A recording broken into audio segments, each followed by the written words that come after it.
Bueno, a ver si a mí esto me funciona. Un aplauso a Paula, que ha conseguido meter este micrófono en las orejas tan grandes que tengo. Así que, por favor, un aplauso. A ver, por el título de la presentación, Un viaje desde el metal al cloud, parece que voy a hablar de la historia de un heavy que se ha puesto a tope de droga y que no ha muerto en el intento. Pero no, voy a hablar de infraestructura. Voy a intentar completar un poco entorno de desarrollo y seguridad y hablar directamente de infraestructura, donde mucho tiene que ver el metal en todo esto, ¿vale? ¿Quién soy yo? Pues bueno, yo soy Alejandro Gómez Martínez, utilizo todos los apellidos para no dejar a mi madre fuera. Pero vaya, en este mundillo nadie usa mi nombre, casi todo el mundo me llama Churri, no porque soy esa persona que toda madre quiere tener en su familia, ni súper cariñoso ni nada, simplemente que soy de Churriana. Listo. Aquí tengo un compañero que en la facultad me puso este mote y en el mundo laboral es lo que se me ha quedado. Soy malagueño, ya lo conoceréis por mi acento, estudié Ingeniería Informática allí en la UMA y desde hace unos años soy el CTO de FreePic Company. Padre, marido, amigo, esto parece un anuncio de un coche. Esa foto que veis ahí es que la última vez que estuve en Valencia fue hace 21 años, en una campus party. Esa muñeca Mariluz era mía, la cabeza de detrás soy yo. Vale, FreePic Company, para quien no lo conozca, como decía Ale, es una compañía que nos dedicamos a la producción y distribución de recursos gráficos de toda índole. Empezamos en su tiempo con los vectores, pero a día de hoy prácticamente producimos vectores, iconos, fotografía, PSD, fuentes, vídeos, ya mismo audio. Y todo ello dentro del paraguas FreePic Company, pues una serie de marcas, donde por ejemplo Flaticon, que es la que se dedica a los iconos, pues la referencia mundial en el mundo de iconos. FreePic es la que tienen los PSD, fotos, vectores, etcétera. Y después LightGo, no lo voy a mencionar mucho, vaya que Chema, no quiero hacer competencia ahí con Chema, al fin y al cabo nos dedicamos también a las presentaciones. Pero bueno, tenemos todo un ecosistema de herramientas que lo que intenta hacer es que aquel creativo que quiera montar algo desde cero, pues facilitarle un poco la vida, no solo con los recursos, sino con algunas de las herramientas que le ofrecemos. Números. Estos no son para impresionar ni nada por el estilo, simplemente los pongo aquí para intentar explicar un poco cómo necesitamos cierta infraestructura para aguantar estos volúmenes. Al fin y al cabo tenemos en torno a unos 40 millones de visitantes al mes, repartidos por todo el mundo, evidentemente, una base de datos de unos 80, 90 millones de usuarios, donde sería súper jugosa Isabel para que alguien entrara. Hacerle caso a Isabel, la seguridad es súper importante, os puede llevar un susto de muerte. No llegamos a 60 millones todavía, estamos en unos 35 millones, aumentando constantemente, a millones por meses prácticamente. Son unas 120 millones de descargas mensuales y unos 600 suscriptores, que son los que nos dan de comer a mí y a todo el equipo. Voy a intentar poner ciertas fechas en todo este viaje, ¿vale? Nosotros empezamos hace 12 años. Como veis, somos muy metaleros. Eso de perrear, bueno, a mí ya se me está quedando atrás, pero bueno.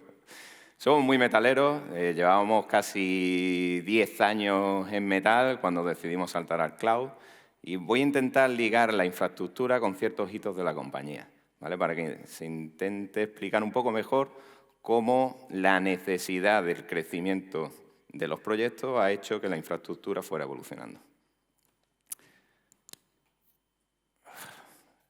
Esto parece que hemos vuelto al colegio, ¿sabes? Las primeras diapositivas quizás son un poco infantiles, pero es que tenéis que entender que FreePic nació como, bueno, un diseñador maquetador, Alex Sánchez, fundador de FreePic, que a tiempo parcial, porque estaba involucrado en otros proyectos, pues decidió montar un agregador buscador de recursos, sobre todo vectores, que él utilizaba para su diseño, ¿vale? Entonces él se montó su web muy básica, la subió por FTP a un servidor muy barato, en una ciudad, bueno, en aquellos tiempos era un proveedor que empieza por O y termina por VH, que empezaba a tener su tercer data center en Roubaix, empezaba a crecer, pero eran unos precios súper competitivos, total, que al fin y al cabo tenía una prueba de concepto, la subió a un servidor de este tipo y bueno, se le fue un poquillo de las manos. Empezó el boca a boca, empezó la gente a hablar de FreePic, de las cosas que se pueden descargar, sobre todo la comunidad de diseñadores, y al final lo que pasó es que de algo muy básico veréis cómo ha ido escalando a una cosa muy compleja. En cualquier caso, voy a detenerme un poquito aquí. Esto sí que parece volver al colegio. Vaya a decir, ¿este es el nivel de ingeniería que hay en Málaga? ¿En serio? Bueno, yo voy a intentar no defraudar, voy a intentar ir subiendo un poquito, pero sí, es que lo básico es lo fundamental. En muchas ocasiones, al igual que la seguridad es algo a tener en cuenta, al igual que el desarrollador quiere tener un entorno rápido donde trabajar, muchas veces el desarrollador no recuerda que el software funciona en un hardware, ¿vale? Y sin esa simbiosis, tú no tienes un producto perfecto. Tú puedes tener un código maravilloso, hexagonal, DDD, con todos los tests del mundo, tal igual, que se come máquina como si no hubiera mañana, ¿vale? Entonces, siempre hay que recordar que al fin y al cabo, y sobre todo cuando te metes en términos de optimización, etcétera, es muy importante tener en cuenta que ese software se está ejecutando en una máquina como los ordenadores que tenéis por ahí. Tiene su CPU, tiene su memoria, tiene su disco, tiene su red. A la larga son esos los cuellos de botellas que te encuentras cuando vas escalando un proyecto. Nosotros en Freepik, no sé, la ola de startups malagueñas casi todas tienen el mismo stack tecnológico. Un engine, un PHP, con PHP FPM ejecutándolo y una base de datos MySQL básica. Y así empezaron todos, ¿vale? Cuando Freepik empieza a crecer, empiezan los primeros problemas. No voy a hacer este ejercicio en toda la presentación, pero sí quería exponer un ejemplo de lo que es el día a día de la optimización, al fin y al cabo. Con una máquina, metal, pura y dura, un engine con su PHP y su MySQL, el tráfico empieza a llegar y el simple hecho de que el tráfico llegue y tener configurado engines para que cada log de acceso o cada petición de acceso se escriba en un log en disco, empieza a ser un problema. Un disco rotacional en aquella época empieza a saturarse, ¿vale? Igualmente, el código era código espagueti. Aunque anoche estábamos hablando algunos que no hay nada más rápido que código espagueti sobre metal, ¿vale? El código, aunque si es espagueti y no es óptimo, aún así te puede tumbar una máquina, ¿vale? Empieza a haber problemas de CPU, problemas de memoria. Pasa lo mismo con cualquier consulta SQL. Eso seguro que muchos habéis lidiado con ellas. Consultas que no son óptimas, no usan índices, consumen muchísima memoria. Al final todo esto se está ejecutando en la misma máquina, ¿vale? Tienes distintos cuellos de botellas que tienes que paliar. Puedes mejorarlo de muchas maneras, ¿vale? En el caso de Engine pues era relativamente sencillo. Bueno, pues no escriba cada acceso, intenta usar un buffer y después escribe todo, lo vuelcas todo de un golpe. Empiezas a meter ciertos profilers dentro de PHP, en aquella época un XDebug. Empiezas a meter ciertos profilers y empiezas a ver dónde están las funciones que se llevan el tiempo y la memoria y empiezas a optimizarlas. Y lo mismo pasa con el tema de MySQL, de las queries. Al final, usando el low query de MySQL y con un ejercicio que mi compañero bautizó hace un montón de años, MySQL Gymnastics, lo que haces todos los días, vas viendo cuáles son las lentas, las vas optimizando, vas bajando los tiempos del low query y ese ejercicio lo repites constantemente hasta que tienes algo que esté bastante óptimo. Aún así, ya sabéis, seguramente hablé de caché en algún momento, pero sorprenderá que usamos menos caché de las que podéis creer. Sí hay cosas que son bastante útiles. Puedes meter un sistema de caché intermedio. En este caso nosotros metimos en su día memcaché para aquellas consultas que más se repiten o aquellos procesos de PHP que más tardaban en ejecutarse. Bueno, pues al final acabas cacheando y así evitabas constantemente tener que ir a MySQL a consultar o a ejecutar nuevamente el proceso PHP. Pasada la primera fase, en la cual Freepik empieza a crecer y como empieza a crecer se empieza a meter publicidad dentro de... No sé, era una época sencilla en la cual para amortizar un proyecto que empezaba a coger tráfico, lo más sencillo era, pues bueno, le pongo ahí un banner de publicidad y a ver lo que sale, ¿no? Pues aquello salió bastante bien. Entonces aquí empezamos a recoger ganancias de esta publicidad, con lo que ya, en este caso Ale, y ya por aquella época ya empezaba a entrar Joaquín Cuenca, o todos los que se consideran fundadores de Freepik, empezamos a invertir en hierro, ¿vale? Y esa inversión de hierro, pues bueno, lo más básico de inicio tampoco fue wow, por eso está entre comillas eso de la resiliencia, porque esto no tenía mucho, un peo de un mosquito lo tumbaba, ¿vale? Tampoco es que fuera... Pero bueno, nosotros estábamos súper contentos porque al fin y al cabo, bueno, pues separamos, desacoplamos lo que era la base de datos del servidor principal, lo teníamos fuera, ahí empezamos a tener latencia de red, con lo que intentábamos que las máquinas estuvieran muy cercanas para evitar eso. Montamos dos máquinas iguales, que simplemente era para que si una se caía, pues cogía esa IP failover, esa IP flotante que tenías por ahí, un gran avance para no tener que comerte los tiempos de propagación DNS. Lo que hacíamos es que si se caía, pues al principio a mano, Cogías la IP, la apuntabas al otro sitio, 5 minutos de caída y tenías otra máquina funcionando, ¿vale? Empezamos a hacer backup, sí, no teníamos backup, empezamos a hacer backup en aquella época, a meterlo en S3, en un sitio lejano a donde estaba. Y como empezamos a invertir en hierro, en aquella época OVH abrió Estrasburgo y bajó un poco los precios. Entonces, me parecía buena idea el irnos a Estrasburgo y meter allí nuestras máquinas, ¿vale? Entonces, aquí empezamos a jugar, pero esto, como os decía, esto se caía. Pero vaya, que daba gusto, ¿eh? O sea, eran 24 horas de guardia, fines de semana, todo. Porque el tráfico no paraba de llegar.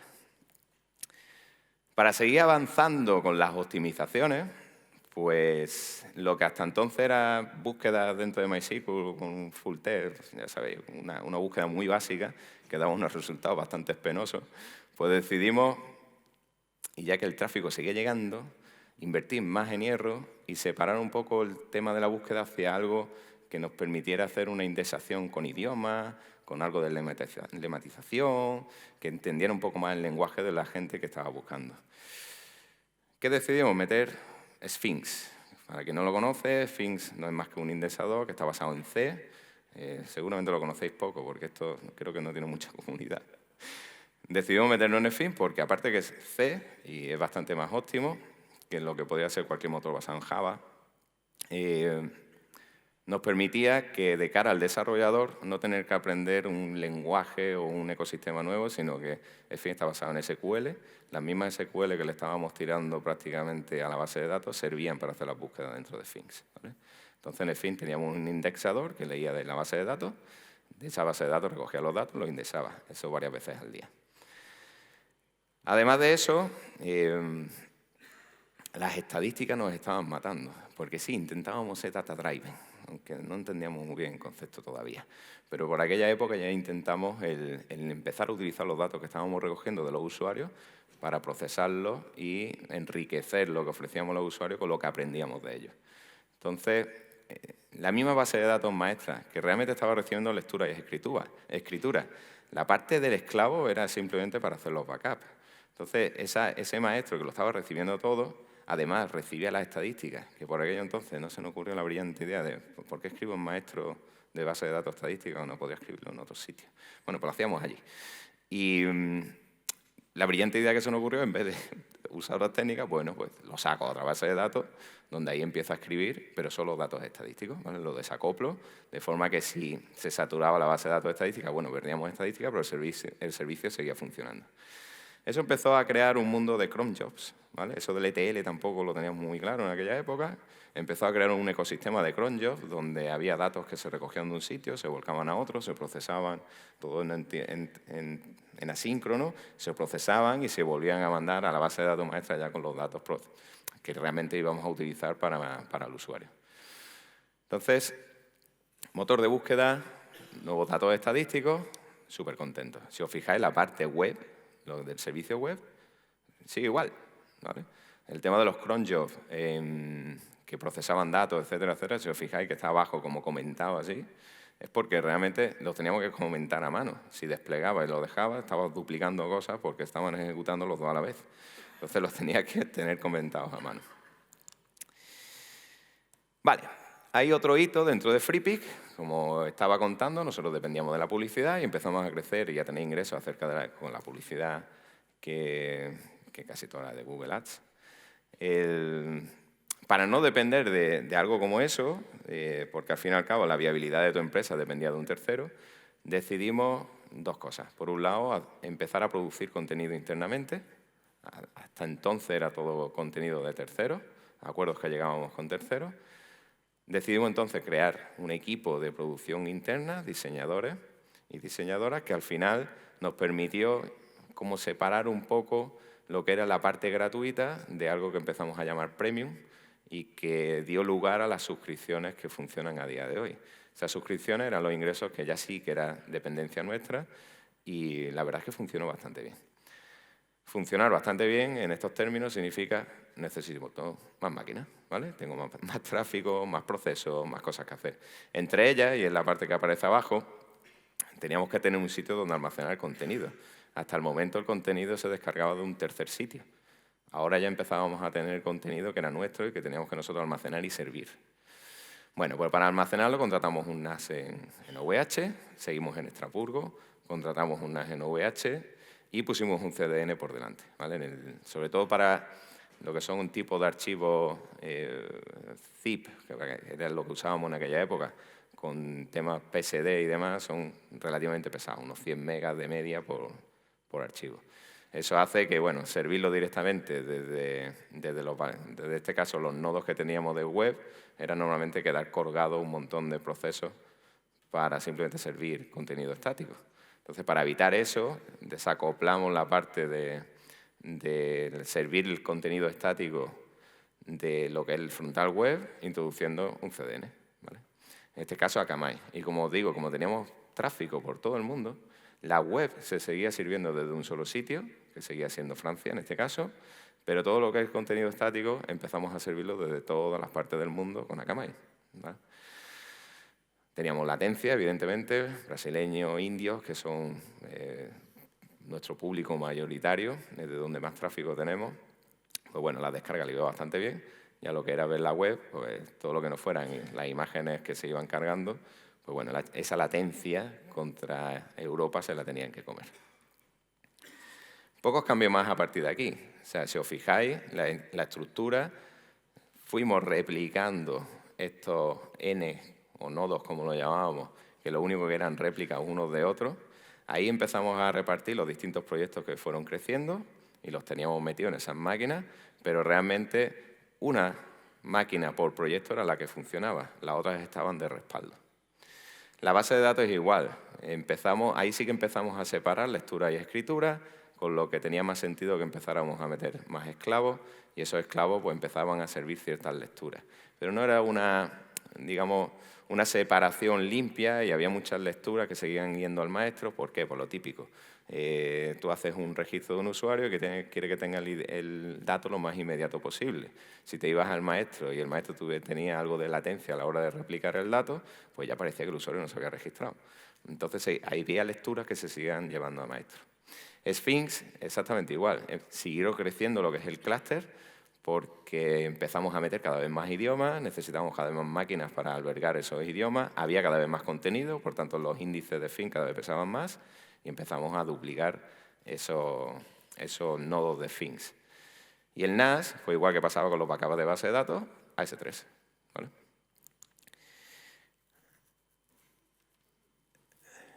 ...2017, Estrasburgo, 11 de noviembre, es que me acuerdo del día, vaya. Llegamos a la oficina y todo caído. No sé si alguno sufrió eso en sus proyectos, pero, joder, qué susto. No había servicio, no había acceso, no había nada. Y en ese momento te planteas, nuestro Disaster Recovery Plan es una mierda. Cundió mucho el pánico, ¿vale? No sabíamos qué hacer. Era, bueno, venga, va, montamos el código rápido en AWS, nos vamos a Headner, ¿qué hacemos? Venga, ¿qué podemos hacer? La verdad es que llegó ante la luz que realmente pudiéramos, pues sí, es que no. Teníamos todo tan acoplado al hierro, de una estructura que dependíamos tanto de que existiera un servidor físico en un data center en concreto para que funcionáramos, que realmente consiguieron dar la luz antes de que nosotros tuviéramos una solución. Pero bueno, ya hizo que nos pusiéramos las pilas. Lo que veis aquí fue la evolución de esa reflexión. Todavía en hierro, ¿vale? Que muchos diréis, pero ¿y esta gente cuándo se va a pensar lo del cloud? Ahora lo veremos. Pero sí que decidimos abrir en 2 data centers. Y ya que abríamos en 2 data centers, pues para acercar infraestructura a usuarios de otros sitios, decidimos abrir en Estados Unidos, ¿vale? OVH tiene data centers en distintas partes del mundo, en un sitio que tiene es Virginia, y allí decidimos pues replicar lo que íbamos a montar, ya no en Estrasburgo, porque decidimos salir de allí e irnos a un data center algo más antiguo y estable como Roubaix, y abrimos la misma infraestructura en Virginia, ¿vale? Empezamos a utilizar GeoDNS con DNS-MADC para poder distinguir qué tráfico venía de qué geolocalización y enviar a la distinta infraestructura. Y en cada infraestructura seguíamos teniendo una EP failover, pero en vez de atacar directamente a los nodos que servían la web, ahí empezamos a meter el concepto de balanceado de carga. Balanceado de carga que realmente era una máquina con dos réplicas, donde una de las máquinas decidía qué proyecto era al cual le tenía que mandar el tráfico. Y el proyecto ya no era un nodo con toda la infraestructura montada dentro de la máquina, totalmente acoplada a la máquina, con el engine, todo instalado dentro de la máquina, sino que empezamos a utilizar Docker. Ya lo estábamos utilizando para desarrollar, pero aquí ya lo metimos en producción. Y empezamos a utilizar Docker donde, si os fijáis, la misma máquina o la misma tecnología que teníamos en la máquina acoplada, la metimos dentro de una imagen, ¿vale? Pudimos meter muchas imágenes del mismo proyecto en un mismo servidor. Tenéis que pensar que también con la evolución, con los años, estos servidores cada vez tenían más rendimiento, tenían más CPU, tenían más memoria, con lo que podíamos meter lo mismo muchas veces en el mismo servidor.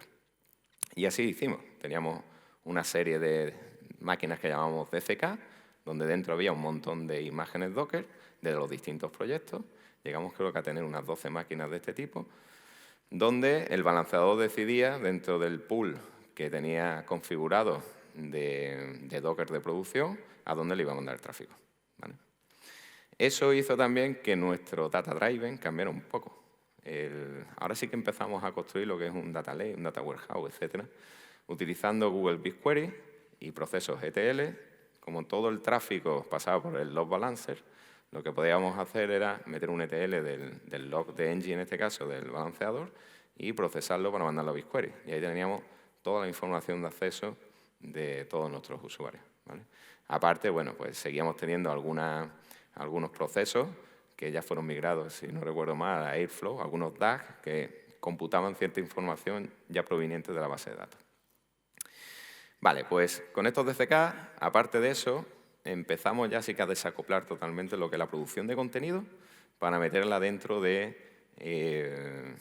un sistema de almacenamiento que no se nos quedara tan corto como el NAS. El NAS sufría muchos problemas de disco. Cada X tiempo se le iba un disco y no siempre reaccionaba demasiado bien. Entonces decidimos, entre las varias opciones que había, montar un clúster de GlusterFS, ¿vale? GlusterFS son conjuntos de máquinas que se reparten el contenido, no el contenido como una piececita, sino reparte lo que es un archivo en varias piezas, entre lo que llaman bricks, y tú cada 3 máquinas pues vas aumentando la capacidad de ese GlusterFS, con lo que nos dio la sensación de que podíamos tener espacio ilimitado. Claro, porque en aquella época prácticamente en 48 segundos tenías una máquina, o VH toda una máquina.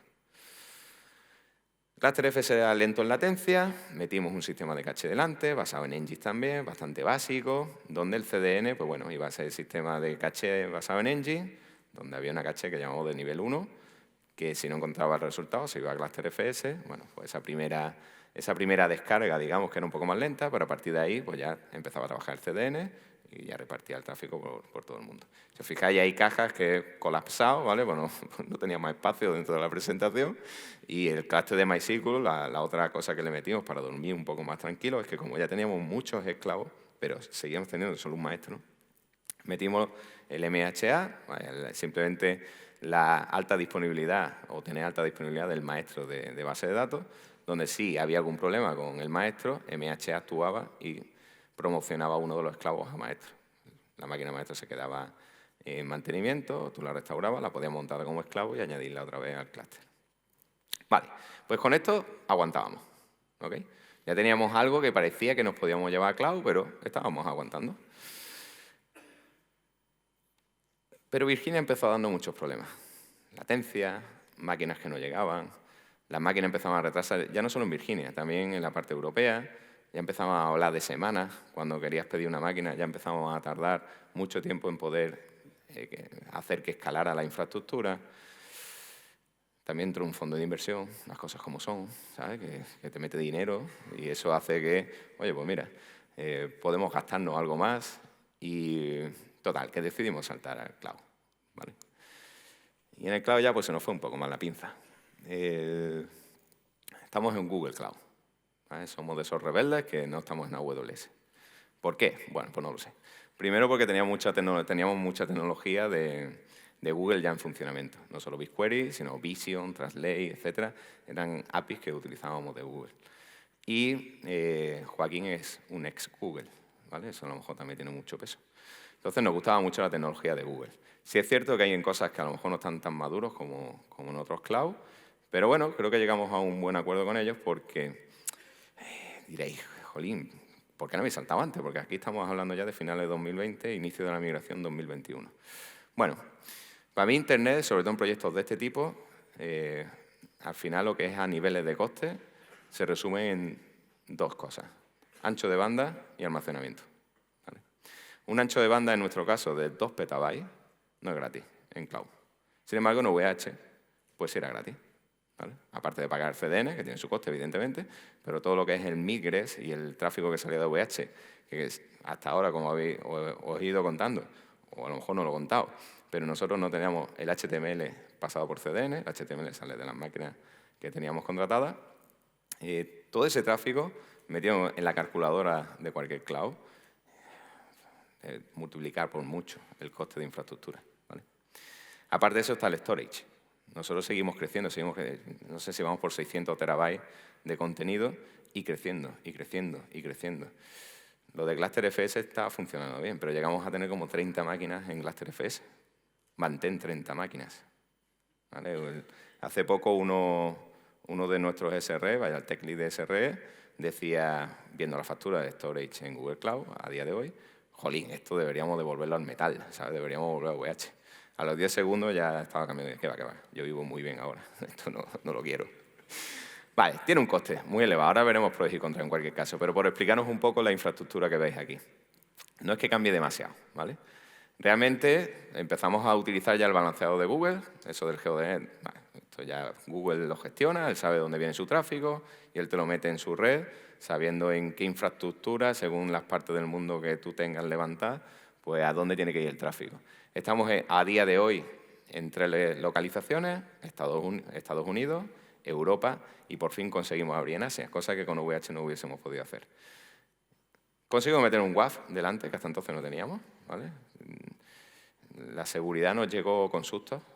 No teníamos equipo de seguridad, ahora tenemos un equipo de seguridad relativamente potente y, bueno, tenemos ciertos procesos de seguridad, aunque hay muchas cosas que contáis a ver que me han hecho gracia, pero tenemos ciertos procesos de seguridad que hacen que nos sentamos un poco más seguros. Pero bueno, también metimos un WAF delante, que hasta entonces las máquinas de metal casi todas eran gestionadas con IP tables. Y no sé si alguno habéis tenido el susto con IP tables, se ha quedado sin acceso a la máquina de repente, porque de eso hay mucho. Pero bueno, metimos un WAF. Todo aquello que antes sonaba así es una imagen Docker que está metida dentro de un servidor. Bueno, pues todo eso suena a nodos, pods, namespace, etcétera, lo que viene siendo Kubernetes. ¿Vale? Nosotros sí tenemos Kubernetes en producción. Creo que hemos empezado, a diferencia de Genial y lo que contaba Chema, hemos empezado la casa por el tejado. Metimos Kubernetes en producción, pero los entornos de desarrollo, con una máquina de velo, ya toma por culo. Entonces, claro, pues la adaptación a Kubernetes puede ser un poco más compleja, sobre todo para los desarrolladores. Pero bueno, ahí está. Metimos Kubernetes,